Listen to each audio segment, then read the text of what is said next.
come on into the parlor. Hey, I was gonna say, don't you just love this time of year? I mean, you got the fall colors, you got the leaves are all changing, and of course those cool nights, but you know what I like best? Ghost stories. In fact, did you know here in Old Town San Diego, they've been telling ghost stories for almost 200 years?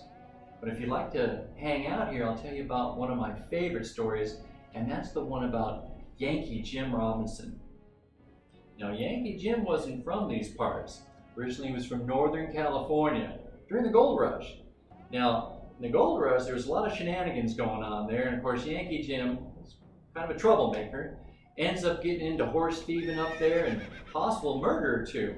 So it wasn't too long before he started moseying on down here to San Diego. Of course, bad habits are hard to break, and eventually, old Jim finds himself into trouble over a rowboat over here in San Diego Bay. You see, as I saw it, I was just borrowing that little rowboat to do a little sightseeing.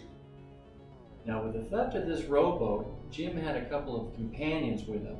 And evidently, after they got the rowboat, it wasn't long before they were captured and put on trial. Now, his two companions ended up getting a year apiece for their crimes. And Jim figures, well, I'll probably get the same. Oh boy, was Jim wrong. Because people in San Diego at that time were a little fed up with crime. And they wanted to set an example, especially with Jim and his reputation.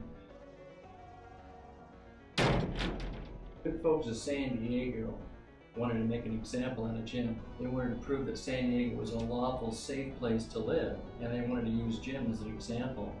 So, with an unsympathetic jury at hand, it wasn't too long before Jim was sentenced to hang for the rowboat. What a joke I thought it was. But no. Whew, geez, I don't envy him for that one.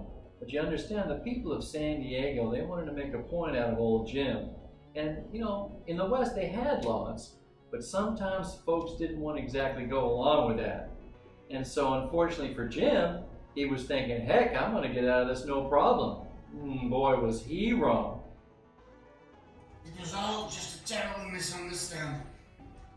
Now I spend my time hanging around Old Town, trying to make sense out of my pitiful half existence. But that's the end of my story for this evening.